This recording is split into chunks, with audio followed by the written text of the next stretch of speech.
Okay, I uploaded this question on my Facebook page. So let's see how we can solve this question. So it says the speed of sound in a medium at a temperature of 102 degrees Celsius is 240 meters per second. If the speed of sound in the medium is 310 meters per second, calculate its temperature. So now, if you notice, this question is it involves the velocity and its temperature. They're using speed here because now we are talking about the magnitude of the particular velocity. So I can interchangeably call this one the velocity or the speed. So if I call it speed, I'm still not wrong. But for it to blend with the formula I want to use, I'm going to call it the velocity. So now we know that for a particular temperature, there's a corresponding velocity. And for another velocity, there should be a corresponding temperature.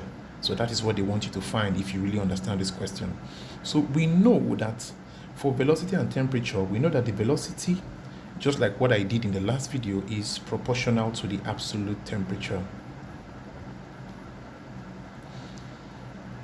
So if I want to convert to an equation, of course, you know I'm going to introduce the constant k. So I write v equals to k times root t. So that's it. Then I will have to, at this point in time, I have to make k the subject of the formula. I want to see the value of the constant itself. So if I want to make k the subject of this formula here, I'll have to divide both sides by the root t. Because I have root t here with the k, I want the k to be alone. So I'll divide here by root t and also divide here by root t, so that I can cancel out, and finally I will have my k alone. So now that the k is alone, k equals v over root t. Let me write it this way. K equals v over root t. So now that I have the value for my constant as v, the velocity over the square root of the temperature, and I have a particular velocity and its temperature, and I have a velocity and a corresponding temperature that I'm supposed to find, I have to duplicate this formula. How do I duplicate it? I'll write it this way. First of all, I'll write it out v, and I'll put v1, then root t1, then equals v2 over root t2. Of course, the v1 is my first velocity, and the t1 is my first temperature, and the v2 is my second velocity, and the t2 will be the temperature that corresponds to the second one that we are asked to look for. So we'll just fill that in. But mind you, your temperature here must be an absolute temperature, and that means it's supposed to be in Kelvin instead of in degrees Celsius. So for your absolute temperature, it will be the value of that temperature in degrees Celsius plus 273. So for this T1, I can say T1 equals to, of course, we know T1 in the question is 102 degrees Celsius, and the T2 is what we are looking for, question mark, and the V1 is 240 meters per second. That's the velocity that corresponds to the temperature, and the V2 is 310 meters per second. 310 meters per second.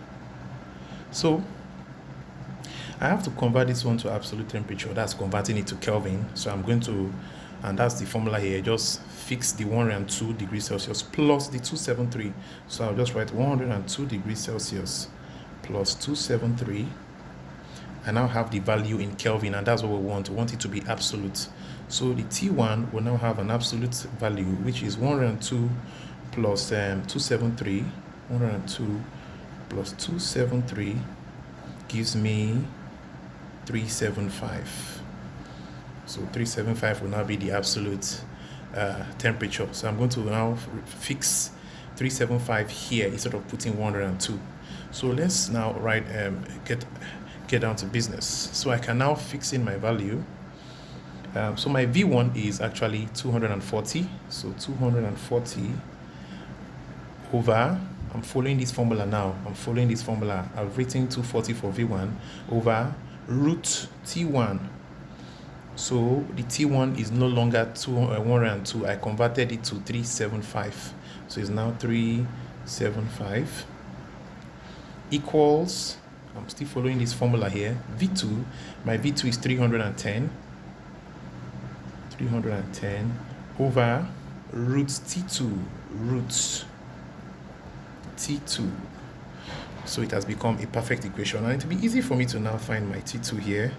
I'll just cross multiply and make my T2 the subject of the formula, and that's all.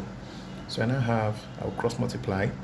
So let me start with, you do this times this, and then you do this times this. So easy. So 240 times root T2 gives you 240 root T2 equals 310 times root 375 still gives you 310 root 375. That's if you have a very good knowledge of sorts. Then I'll have to now divide both sides by 240 so that my T2 will be free. Of course, I'll still have root T2 there. So divide both sides by 240. Divide here by 240. So 240 cancels out 240. Then I have root T2 remaining on the left hand side. Then equals, here I can, since 310 root 375 is in product form, I can say 0 cancels 0. I'm now left with 31 root 375, everything over 24 now. So from law of indices, I can write my T2 as T2 everything raised to the power 1 over 2. Law of indices, remember, because of this your root sign, so the value can now be everything raised to the power 1 over 2 equals 31 root 375 over 24.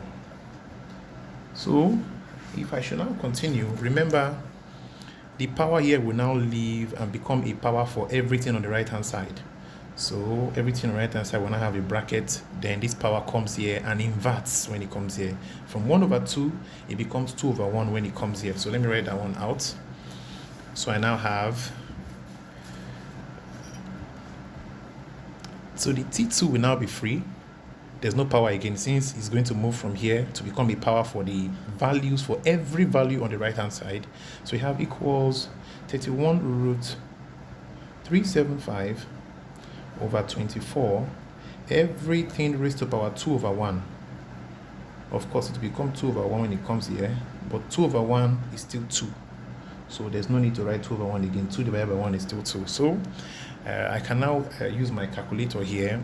So 31 root 375 divided by 24.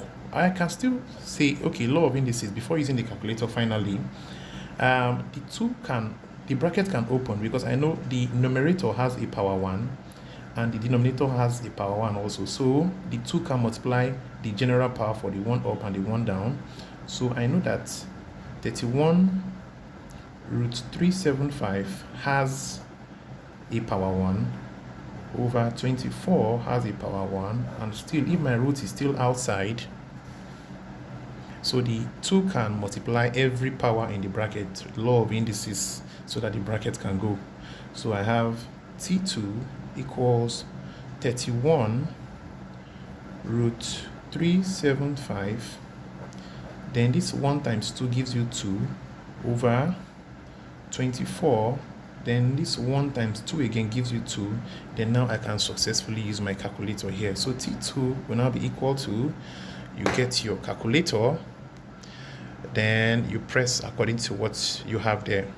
So I can introduce my bracket so that it will now go according to what I have here. So open bracket, 31 times root 375, close bracket, all squared, then divided by 24 squared also.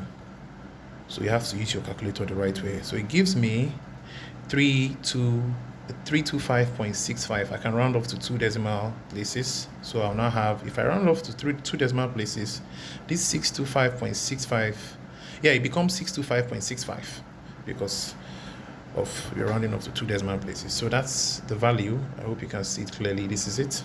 So the absolute temperature corresponding to 310 meters per second will now give you 625, approximately 625.65 Kelvin, because you converted that one to Kelvin. So that will be the value. So that's it. So the temperature that corresponds to this will be this. Of course, it makes sense because they are directly proportional. So the higher the velocity, the higher the temperature. So that's it.